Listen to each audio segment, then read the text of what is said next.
I am so excited today to show you how to make banana chips. You know, those awesome snacks that are actually healthy for you. Yeah, I got a lot of snacks that aren't healthy, but these are healthy for you. And I am going to show you 2 ways to make dehydrated banana chips.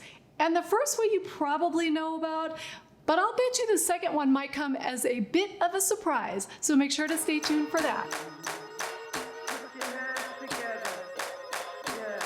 Welcome to the Spicy Apron Cooking Show. My name is Heather and I am here to show you the easiest ways to get the best results in your kitchen. And today we are doing dehydrated banana chips. I love them, but I gotta be honest, you go to the store and they're pretty darn expensive. So I decided I'm going to master how to do them at home, and that is what I'm going to show you today. So let's start with the bananas. Now, one of the keys to getting good dehydrated banana chips is to get bananas that are pretty ripe. You don't want them super mushy like you would for banana bread, but you also don't want them pretty green because they have a harder time dehydrating. So get them kind of, you know, they're starting to brown a little bit on the outside, and you guys really have to excuse my fingernail. I'm sure it looks terrible. Yeah, I smashed it in our truck, and it's honestly been about 6 weeks and it still looks terrible. I hope I don't lose my fingernail. So please just ignore that. Anyway, let's get back to the bananas. So now that you know you want them that are just starting to brown just a little bit, I'm going to show you the easiest way to cut them for perfect banana chips. See, wasn't that easy?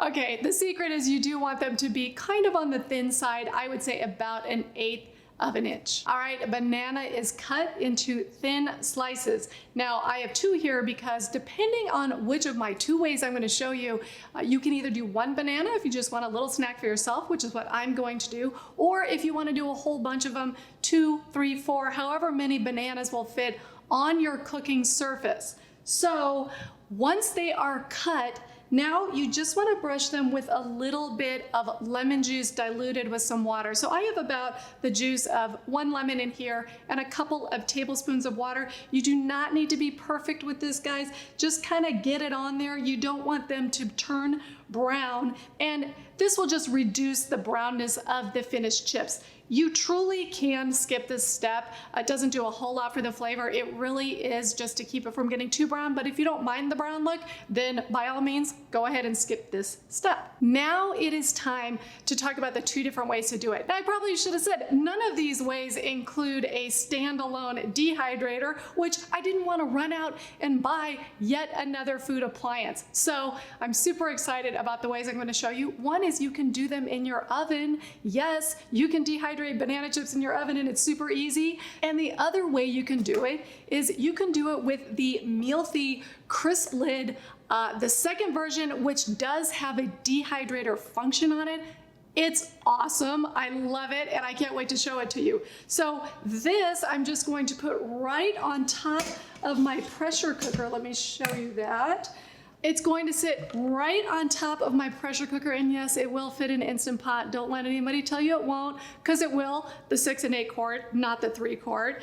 And the second version of the Mealthy CrispLid does have a dehydrator function, which means it could go to a much lower temperature and it will run for much longer, which is what you want to dehydrate something. So that is the way that I am going to show you. You want to spread the banana slices on the crisping tray. So let me grab that for you. Okay, this is a tray that comes with the CrispLid. You can also get the deeper tray as well. I'm going to put links to all this stuff below if you're interested in checking it out.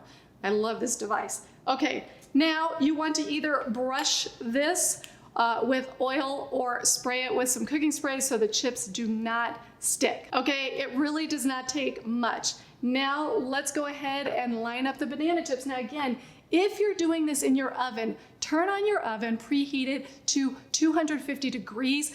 The beautiful thing about the way I'm doing it, you don't need to preheat anything, but if you don't have one of these, that's fine. Preheat your oven to 250 degrees. You just use a cookie sheet with a rack on top of it and do exactly what I'm doing here. All right, let's get those banana slices onto this tray. Okay, like I said, one banana fits perfectly in the CrispLid. And by the way, guys, this is only like the third or fourth recipe I've shown you with the CrispLid. Do you want to see other recipes with it? Because I would love, love, love to hear what you want to see. All right, now you've got the banana chips, and I am going to brush a little bit of oil on the top of them, and halfway through the cooking process, I'm gonna flip them over and put a little bit more oil. Now, you can certainly spray oil on it, and if you wanna know my very favorite way, is to brush coconut oil on them. Oh, you guys, banana chips with coconut oil, fabulous. I just don't have any right now. And this is olive oil, and it's gonna be great. So just make sure you coat them. It gives them a little extra crispness as they are dehydrating.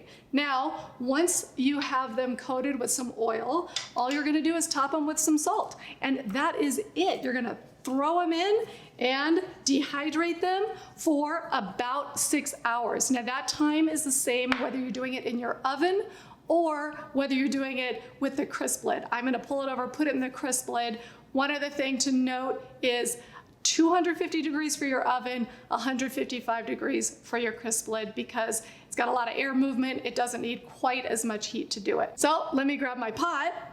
Here we go. And you're gonna want to use the tall trivet. And obviously you guys who know me and follow me, I do a ton of pressure cooking recipes.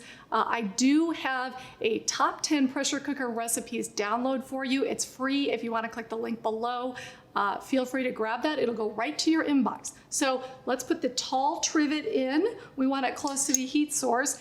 And then my basket of banana, and I can't wait to eat these. I only have to wait 6 hours, but I'm really looking forward to showing you guys how they turn out. Now, all that's left to do is you put the CrispLid directly on top, plug it in, set it for 155 degrees for 6 hours. And I'll see you then. Okay, it is dehydrating away, doing its thing. I did flip the banana chips over halfway through. They are almost done, and I will show you what they look like, and even more importantly, what they taste like. Okay, the time is up. What's great about this is you just put it in the morning, and then when you need a little afternoon snack, there they are. Now, one thing important to note about the CrispLid, please always use the silicone pad that it comes with, because it is hot and you do not want to burn your countertops. So here we are, 1 banana's worth of banana chips. Let me just pull them out. Now, when you take them out, either put them on parchment paper, or I just use a paper towel, which is fine. The longer they sit out, the crispier they will get. Now, like I mentioned earlier, they will be chewier than what you are used to in the store when you get them. So this is the homemade version. They're a little chewy, a little crispy. They are delicious. I'm not even gonna wait for them to dry out anymore. I'm gonna give it a taste. You guys, it's such a great snack.